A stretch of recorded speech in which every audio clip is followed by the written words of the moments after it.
The magnificent ruins of Corfe Castle stand over the delightful and charming village of the same name, and today we are going to take you on a wonderful tour of all the sights and history of this famous and iconic part of Dorset. We'll arrive and leave by steam train, explore the streets, and take in the wonderful cottages and properties, not just in the village, but from high above on the hills around Corfe Castle. Join us for a beautiful day out in the Isle of Purbeck and find out why you should come and visit.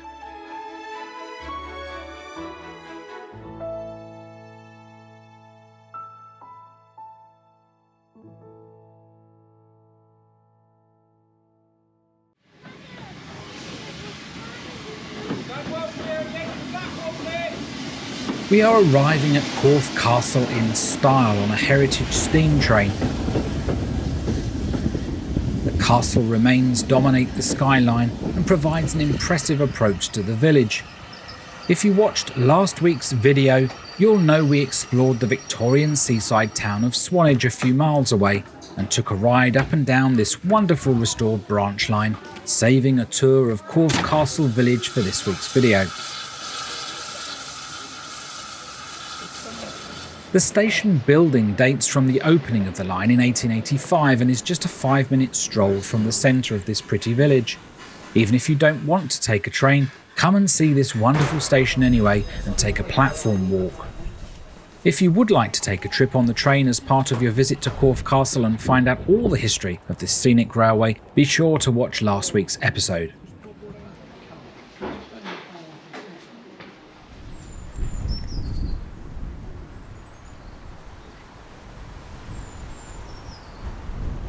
This handy village map shows the main areas that we'll explore today. There is a lot to see, so let's get started. The dramatic ruins of Corfe Castle stand on a natural hill guarding the main route through the Purbeck Hills and the rest of Dorset, as it has done in some form for the last 1,000 years. Station Road we are walking on now only existed when the railway was built. A house attached to either side was knocked down to allow access back in the early 1880s. The village comprises of two main streets, East Street and West Street, linked at their north end at the square. Whilst the castle is undoubtedly the main attraction, the village at its foot boasts a rich history that stretches back millennia. It retains its historic charm and character, and the narrow streets lined with stone cottages and traditional pubs invoke a bygone era.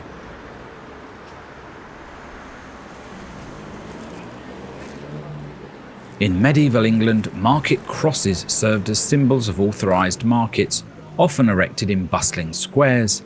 The market cross in Corfe Castle village would have been no exception, attracting traders and merchants on market days to sell their wares. The ancient steps were given a new cross in 1897 to celebrate Queen Victoria's Diamond Jubilee.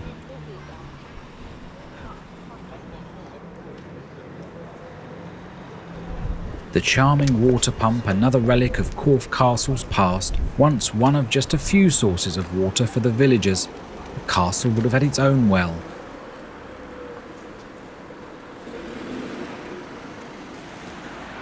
The Bank's Arms sits on the bend of the busy A351 that heads to Wareham North and Swanage South.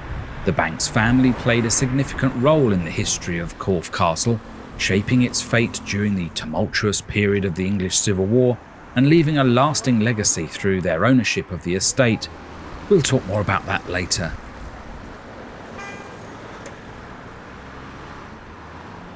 The square has several interesting shops to explore, from antiques to sweets, a baker's and a general store. The entrance to the castle is just off the square, as is the small village museum and a cute model village that we'll see later in the video. Firstly, let's take a walk down West Street to the village town hall, which houses the small museum. A charming historical building built in the 18th century, it is considered the smallest town hall in England. It was built upon the remains of a thatched cottage that burnt down in 1680. The ground floor stones from that cottage were taken from the ruins of Corfe Castle itself. A free museum, it showcases the local history of the village and the Jurassic Isle of Purbeck, offering insights into the village's past, including its industries, traditions and celebrations. The story of Corfe Castle village begins long before the Normans arrived and the castle was built. Evidence of human activity on Corfe Common dates back to 6000 BC, and the area was later occupied by an Iron Age Celtic tribe. The Romans had their presence in the area, likely establishing a trading relationship with the locals.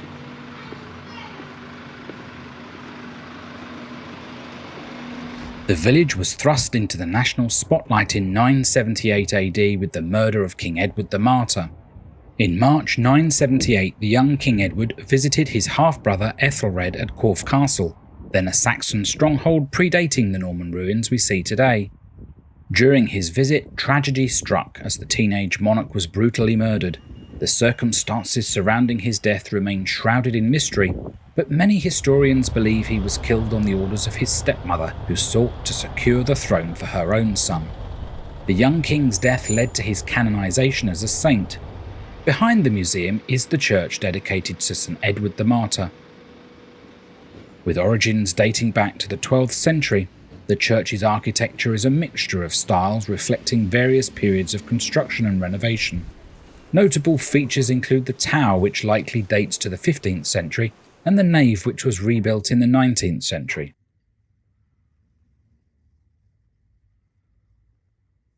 The church's interior holds several points of interest, including a stained glass window depicting St. Edward and memorials of local figures. St. Edward's Church is not merely a historical artifact, but also an active place of worship serving the local community.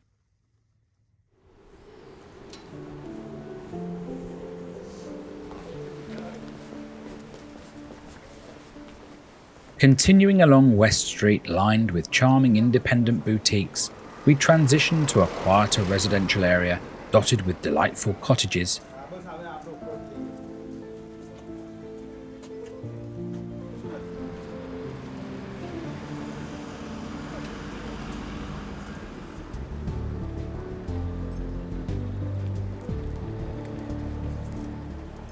During the Middle Ages, Corfe Castle village thrived as a centre of trade and industry. The village became renowned for its Purbeck marble, a high-quality limestone used in the construction of many prestigious buildings. The marble quarries and workshops surrounding the village were a major source of employment and prosperity for the local community.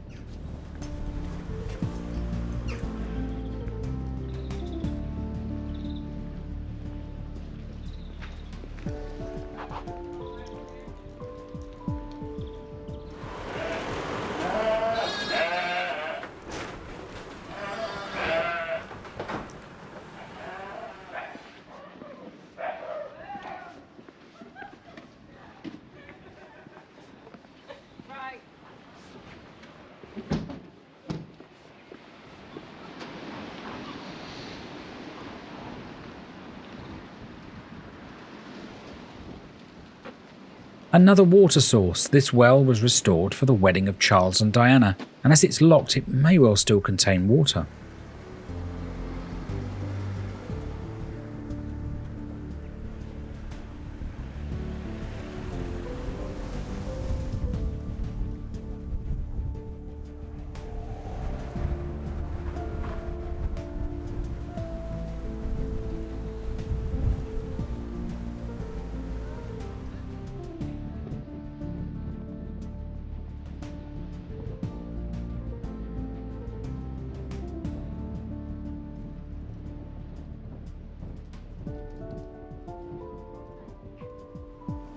It's a very sweet little village actually.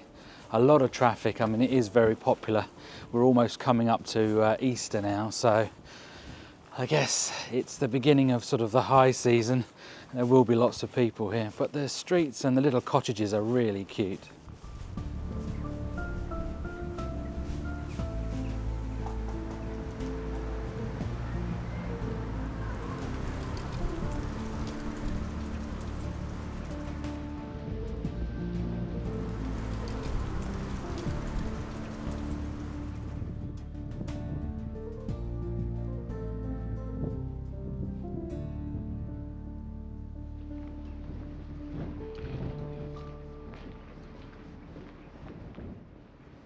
At this end of West Street is another car park for visitors to use.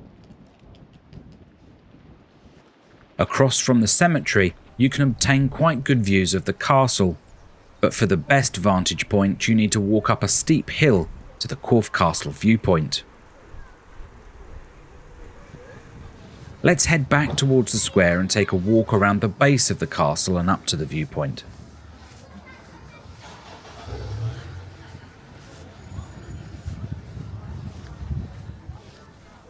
Corfe Castle has witnessed over 1,000 years of English history unfold within its walls.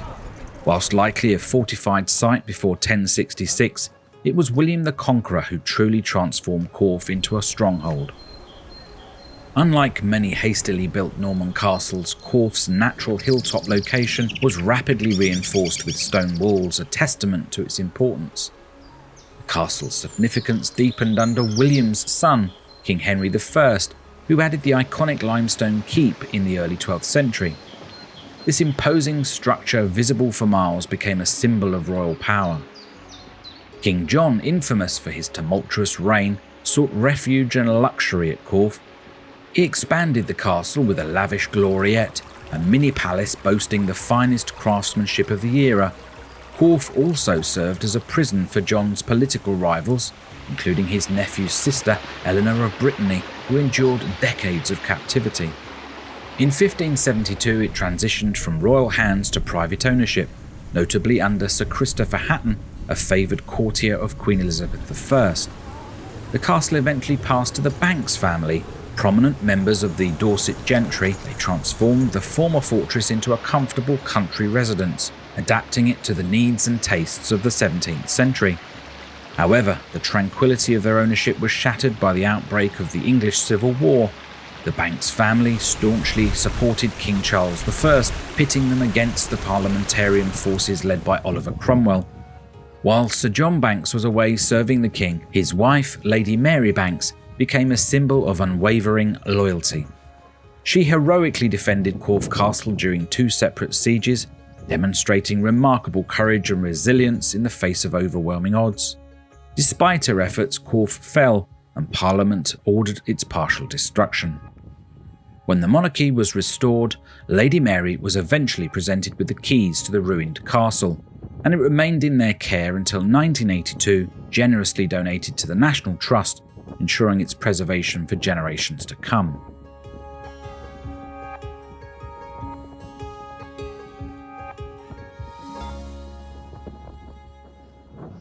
So there's the castle behind us. It's a really steep walk up. I've got about halfway, but for me, it's just that little bit too steep. So Will's gone on to walk up to the top and take some more photographs for us.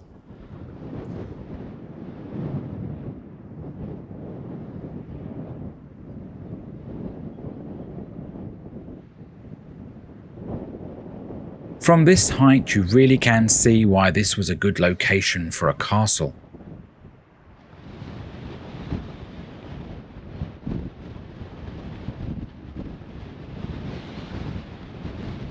You can actually walk on the hills either side of the castle to get different vantage points. You can see another mound on the other side.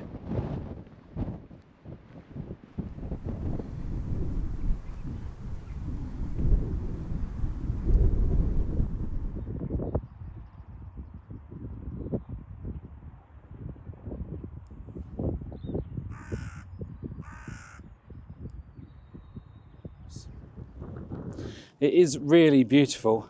The weather's closing in a little bit, which is a shame. It is forecast to rain this afternoon, so keep our fingers crossed. Hopefully it won't.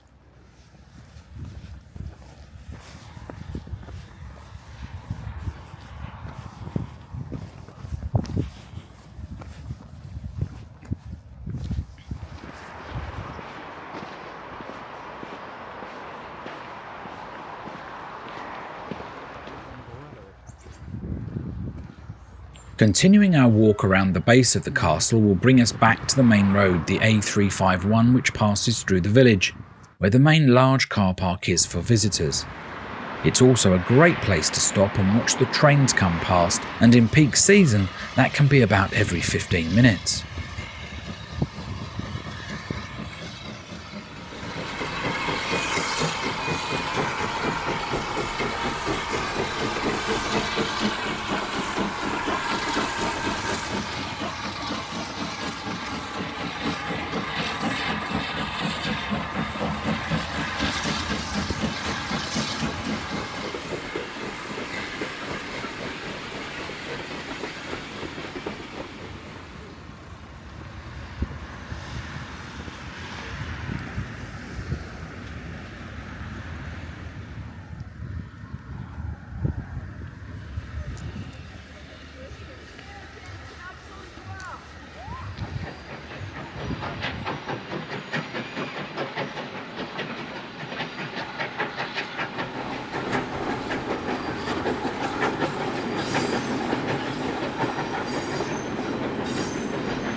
Completing the walk brings us back round to the entrance of the castle.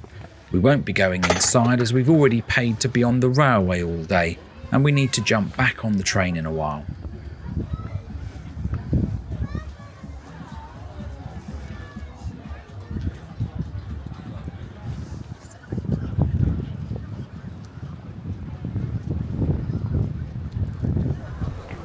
To get a view of what the castle looked like before it was destroyed, take a visit to the cute Corfe Castle Model Village, which is £4.50 to enter and just off the square. Oh, so the weather has changed. Now got rain, but we're going to have a little walk around the model village. It was the brainchild of local entrepreneur Mr. Eddie Holland, who envisioned it in the 1950s. Securing the ideal location in Corfe Castle Square, once the home and practice of Dr. Drury, construction took 2 years. Many of the intricate houses we were about to see were crafted in the property's potting shed by skilled model builder Jack Phillips.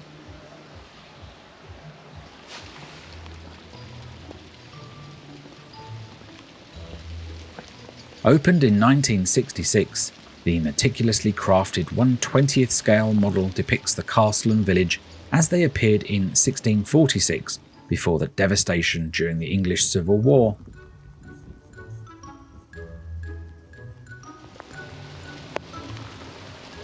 Each miniature building boasts incredible detail, including Purbeck stone roofs with tiny handcrafted tiles.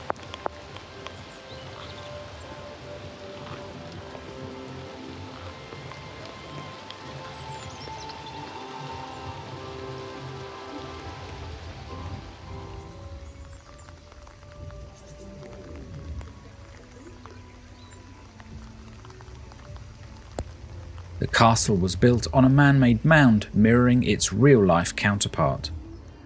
The King's Tower in the model castle stands at an impressive 20 feet above the moat.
Well, the showers have stopped, and that was the little model village. Very sweet. And did you notice the model village within a model village, which I thought was quite cool. Let's take a quick stroll along East Street, part of the bustling A351. Whilst primarily residential, it still boasts a few charming properties.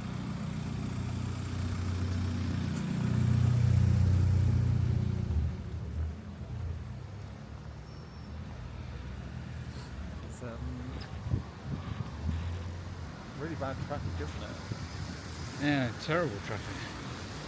Halfway along we encounter Morton's Manor, an Elizabethan manor house dating back to 1590. This Tudor building was cleverly designed in the shape of an E to honour Queen Elizabeth I, who once graced its chambers, now a hotel you can stay at. As we make our way back into the village, another classic view of the majestic Corfe Castle unfolds before us. The village has over 1,000 years of rich history and continues to evolve in the 21st century. However, there's a nearby village where time tragically stopped in 1943 and its residents forced to leave abruptly, never to return. Discover this poignant story in next week's video. Make sure you're subscribed so you don't miss it.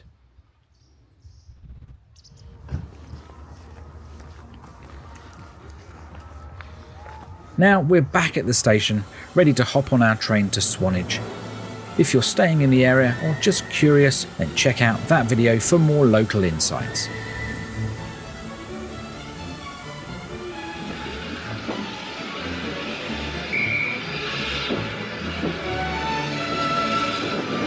Well, that's it from our little trip down here in Dorset. Hope you enjoyed the train journey and all the things we've shown you today. Thanks so much for watching. We'll see you again on another video really soon. Take care and goodbye.